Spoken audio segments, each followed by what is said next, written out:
नमस्कार दोस्तों, स्वागत है आपका एक बार फिर से हमारे चैनल सनातन धर्म ज्ञान पर। आज की ये कहानी जो मैं आपको सुनाने जा रही हूँ, ये कहानी बहुत ही ज्ञानवर्धक कहानी है। जो लोग इस कहानी को पूरे मन से और दिल से सुनते हैं, उनके घर में कभी भी कलेश नहीं होगा। आपके घर में हमेशा सुख और शांति बनी रहेगी। आपके घर में माता लक्ष्मी का सदा आगमन होगा। तो सब्सक्राइब कर लीजिए हमारे इस चैनल को, ताकि हमारे न्यू वीडियो की नोटिफिकेशन सबसे पहले आप तक पहुंच पाएगी। आपने सुना होगा कि जिस घर में रोज झगड़े होते हैं, कलेश होते हैं, उस घर में बरकत नहीं होती। उस घर में कभी भी माता लक्ष्मी का आगमन नहीं होता। और जिस घर में सुख शांति होती है, उसके घर में सुख समृद्धि का आगमन होता है और माता लक्ष्मी का निवास उस घर में सदा बना रहता है। इस कहानी को सुनने के बाद हमें यह पता चल जाएगा कि हमें घर में लड़ाई झगड़े क्यों नहीं करने चाहिए। जिसके घर में रोज लड़ाई झगड़े होते हैं, वह इन लड़ाई झगड़ों को कैसे रोक सकता है और कैसे घर में सुख शांति होना जरूरी है, क्योंकि जहाँ सुख शांति होती है वही माता लक्ष्मी निवास करती है। जहाँ लड़ाई झगड़े कलेश उत्पन्न होते हैं, वहाँ माता लक्ष्मी का निवास नहीं होता। वहां पर दुख और दरिद्रता का निवास होता है। हो सके तो इस कहानी को पूरा सुने। इस कहानी में आपको जीवन में बहुत सीख देगी। यह बहुत ही ज्ञानवर्धक कहानी है, इसे जरूर सुने। एक मोर और मोरनी की कहानी। इससे पहले कि आप हमारी कहानी में खो जाएं, हमारे चैनल को सब्सक्राइब कर ले, बेल आइकन को प्रेस करना ना भूलें। चलिए शुरू करते हैं। एक जंगल में एक मोर और मोरनी रहते थे। मोर मोरनी हंसी खुशी जंगल में रहते थे। एक दिन मोरनी मोर से कहती है, पिया जी, हमारे यहाँ से चलना चाहिए। हमें वहां चलना चाहिए जहाँ समाज में वे लोग रहते हैं। काफी सारे मोर मोरनी रहते हैं, हमें वहां चलना चाहिए। तब मोर मोरनी से कहता है, प्रिय, हम वहां चलेंगे तो रोज लड़ाई झगड़े होंगे। हम दोनों यहाँ जंगल में कितने सुकून से रहते हैं, वहां जाने की क्या जरूरत है। लेकिन मोरनी जिद करने लगती है तो मोर मान जाता है। मोरनी की जिद करने पर वे दोनों उड़कर एक नगर में आ जाते हैं। इस नगर का राजा पशु पक्षियों की भाषा को बहुत अच्छे से समझता था। उस राजा ने कराव शास्त्र की पढ़ाई कर रखी थी। कराव शास्त्र मतलब यही होता है कि पशु पक्षियों की भाषा को समझा पाता है। वह राजा सभी प्रकार के पशु पक्षियों की आवाज को समझ पाता था। हर जीव जंतु की आवाज को वह बखूबी समझता था कि वह क्या कह रहे हैं। दोनों मोर और मोरनी उसी नगर में आ जाते हैं। एक दिन की बात है। राजा रानी से कहता है, हे रानी, मुझे बहुत भूख लगी है, आप मुझे भोजन खिला दीजिए। रानी 36 प्रकार के भोजन बनाकर एक हाथ में लोटा, दूसरे हाथ में खाने की थाली लेकर राजा के पास पहुंचती है। रानी जैसे ही थाली को राजा के समक्ष रखती है, तो एक चावल का दाना नीचे गिर जाता है। वह चावल का दाना एक चींटी उठा लेती है। राजा बैठा घटना को देख रहा था। तब चींटी के पास तुरंत ही एक चींटा आता है। तो वह चींटा उस चींटी से कहता है, हे प्रिय, ये चावल का दाना मुझे दे दीजिए और तुम जाओ उस राजा की थाली से दूसरा टुकड़ा ले आओ।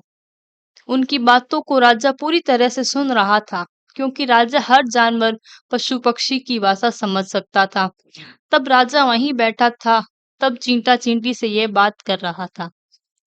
चींटी कहती है, नहीं, मैं नहीं जाऊंगी। अगर यह बात राजा को पता चल जाएगी तो वह मुझे मार देगा। फिर चींटा चींटी से कहता है कि तुम जाओ, राजा को पता नहीं चलेगा। चिंटी फिर जानने की कोशिश तो करती है, लेकिन आधे रास्ते से वापस आ जाती है और चींटी कहती है कि नहीं नहीं, मैं नहीं न जाऊंगी।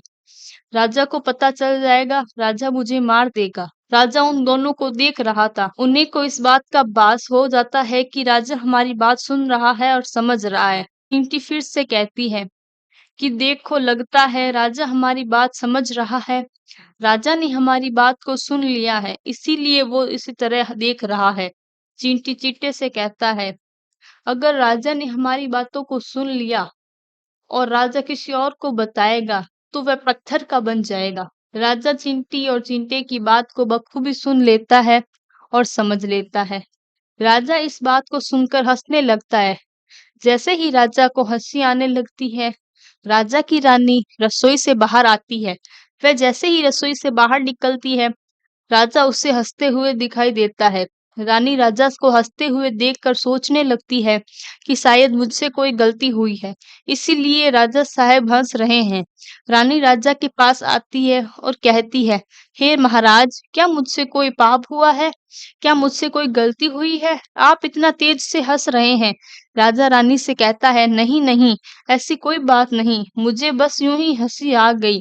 रानी जिद करने लगती है और कहने लगती है कि आपको मुझे बताना पड़ेगा, आप क्यों हंस रहे थे? राजा बार-बार मना करता है, क्योंकि राजा को पता था, चींटे ने कहा था कि वह बात किसी को बताऊंगा तो मैं पत्थर बन जाऊंगा। इसीलिए राजा रानी को यह बात नहीं बताना चाहता था। लेकिन रानी बार-बार जिद करती है और कहती है, आपको मुझे बताना ही होगा। आप क्यों हंस रहे थे? अगर आप मुझसे सच्चा प्रेम करते हैं, अगर आप मुझे अपना समझते हैं, तो आप बताना पड़ेगा कि आप क्यों हंस रहे थे। राजा अब धर्म संकट में पड़ गया। राजा अब सोचता है कि मैं अगर यह बात रानी को बताऊंगा, तो मैं पत्थर का बन जाऊंगा। फिर सोचता है, अगर नहीं बताऊंगा, तो रानी का विश्वास खत्म हो जाएगा। रानी बहुत जिद करने लगती है। कहते हैं ना, प्रिय प्रिय की हट और बाल हट बहुत ही तगड़ी होती है। इन दोनों हट से हमेशा बचकर रहना चाहिए। रानी के प्रिय हट के सामने राजा को झुकना पड़ता है। राजा रानी से कहता है, प्रिय ठीक है, अगर मैं आपको बताऊंगा तो बाद में आपको पछताना पड़ेगा। रानी कहती है, अभी तो आप कह रहे थे कोई बात नहीं, अभी आप कह रहे हैं मुझे पछताना पड़ेगा। रानी कहती है कि जरूर कोई तगड़ी बात है, और रानी और जिद करने लगती है। तब राजा कहता है, ठीक है, अगर आप मान नहीं रही है तो चलिए मैं आपको किसी जंगल में ये बात बताऊंगा। राजा रानी रथ पर सवार होकर जंगल के लिए निकल जाते हैं। जैसे ही वे घोर जंगल में पहुंच जाते हैं, तब राजा रानी को पूरी बात बताता है। जैसे जैसे थोड़ी थोड़ी बात रानी को बताता है, वैसे वैसे पत्थर का बनता गया। जैसे राजा ने आधी बात सुनाई, तो उसका आधा शरीर पत्थर का हो गया। फिर रानी से कहता है कि हे रानी, मैं धीरे धीरे पत्थर का बनता जा रहा हूँ, तुम बाद में बहुत पछताओगी। रानी कहती है, हे राजा साहब, हे महाराज, थोड़ी सी बात बची है, उसे भी सुना दीजिए। राजा पूरी बात बता देता है और राजा पूरी पत्थर बन जाता है। रानी की इस जिद के कारण राजा पूरा पत्थर बन जाता है। रानी रोने लगती है, पत्थर को हिलाने लगती है, लेकिन भारी भरकम पत्थर कैसे हिला पाती? राजा बहुत ही भारी था। राजा पत्थर का बन जाता है। रानी सर पटक रही रोने लगती है, छाती पीटती है, विलाप करती है और किसी जीव जंतु से सहायता के लिए गुहार करती है। यह सब कहानी को मोर और मोरनी अपनी आंखों से देख रहे थे। रानी के विलाप को देखकर मोर मोरनी को दया आ जाती है। मोर मोरनी से कहता है कि ये होता है प्रिय हट, आपकी इसी प्रिय हट की बजाय हम दोनों उस जंगल में कितना खुशी खुशी रहते थे, यहाँ चले आए। मोरनी मोर से कहती है कि हे रानी, कितनी दुखी हो रही है, हमें इसकी सहायता जरूर करनी चाहिए। ये कितना विलाप कर रही है, इसकी ज्यादा सहायता तो हमें नहीं कर सकते, पर धैर्य तो दे सकते हैं। यही सोचकर मोर मोरनी उस रानी से कहते हैं, है रानी साहिबा, जो हुआ सो गलत हुआ, लेकिन आप थोड़ा धीरज रखिए, अपने आप को संभालिए। आपके पीछे पूरा राज्य है, राजा को पत्थर का बन चुका है, अब आपको ही अपने राज्य का कार्यभार संभालना है। रानी मोरनी की बात सुनते ही कहती है, भाई मोर मोरनी, मैं आपको कैसे संभालूंगी? मेरा तो संसार ही उजड़ गया, क्योंकि मेरा पति परमेश्वर पत्थर का बन चुका है, और मैं क्या करूं? ये सुनते ही उधर मोरनी से ये निकल जाता है कि राजा पत्थर का कैसे हो गया? राजा तो इंसान था, अच्छे भला इंसान था, वे पत्थर का कैसे हो गया? रानी वही बात बताने लगती है, तो राजा ने चींटे की बात बताई थी। रानी वही बात मोर मोरनी को बताती है, और रानी भी धीरे धीरे पत्थर की बन जाती है। और जब रानी पत्थर की हो जाती है, तो राजा तो पहले ही पत्थर का हो चुका था, अब दोनों ही पत्थर के हो जाते हैं। उधर मोर मोरनी को चिंता होने लगती है, उधर मोर मोरनी बहुत ही दुखी हो जाते हैं, और उन दोनों को ये चिंता सताने लगती है कि ये विपत्ति हमारे ऊपर भी आ सकती है, क्योंकि राजा भी उसी चींटे वाली बात से पत्थर हो चुका था, और रानी भी उसी चींटी वाली बात से पत्थर हो चुकी है। मोर मोरनी से कहता है, हम पर भी खतरा मंडरा रहा है क्योंकि स्त्रियों की कोई भी बात गूंजती रहती है। मोर मोरनी से कहती है, पिया हम यहाँ से दूर चले जाते हैं। मोर मोरनी से कहता है, हे बेवकूफ, दूर जाने से क्या फायदा? ये संकट तो धरती के किसी भी कोने पर हमारे पीछा नहीं छोड़ेगा। ये खतरा तो हमारे हमारे ऊपर मंडरा रहेगा। अगर आप जाने अनजाने में यह बात हमारे मुख से निकल गई तो हम भी पत्थर के बन जाएंगे। इसी बात को लेकर मोर और मोरनी बहुत दुखी हो जाते हैं, बहुत चिंतित हो जाते हैं। रात दिन अपने आप को दुखी खाया करते हैं, ये सोचकर वे ना चैन से भोजन करते हैं, ना ही चैन से सोते हैं। उन्हें रात दिन बस यही दुख सताता है कि ये बात उनके दुख मुख से कहीं निकल ना जाए। यदि भूल से ये बात हमारे मुख से निकल गई तो दोनों पति पत्नी पत्थर के बन जाएंगे। यही सोचकर मोर ने दिमाग लगाया कि यदि मैं सारी चींटियां को खत्म कर दूं तो यह सब खत्म हो जाएगा, क्योंकि ये सारा करा धरा तो चींटियों का है। मोर मोरनी से कहता है, प्रिय, हाय सृष्टि से सारी चींटियां खत्म कर दे तो ये चींटियों का संकट समाप्त हो जाएगा। और मोर मोरनी इसी बात से रानी राजी हो जाते हैं। सभी चींटियों को मारकर खाना शुरू कर देते हैं। मोर और मोरनी को इतना आतंक हो जाता है कि धरती की सभी चींटियां बिल खोदकर धरती के नीचे छिप गई। और मोरनी ऐसी निगरानी रखती कि उन्हें कहीं भी चींटी दिखती तो वे उसे दबोच लेते। कोई भी चींटी मोर मोरनी की इस आतंक की वजह से बाहर ही नहीं निकलते थे। सभी चींटियां जमीन के नीचे बिल बनाकर रहना शुरू कर दिया और जमीन के अंदर ही जाकर बैठ जाती। काफी समय हो जाने के बाद चींटियों को भूख को सताने लगी। भूख तो बिल में लगती है, भोजन तो बाहर मिलता है। जैसे ही चींटी भोजन के लिए बाहर आती, मोर उसे दबोच लेता और उसे जान से मार देता। एक चींटा भोजन के लिए तड़पते हुए श्री हरि विष्णु का जोरदार भजन करने लगे। भजन करते करते उन्हें यह मालूम ही नहीं रहा कि वे कहाँ है कहाँ नहीं है। वे घोर तपस्या में लीन हो गए। अंत में जाकर श्री हरि विष्णु ने उन्हें अवतार दिया और उन्हें कहते हैं, जो तुम्हें मांगना है मांग सकते हो।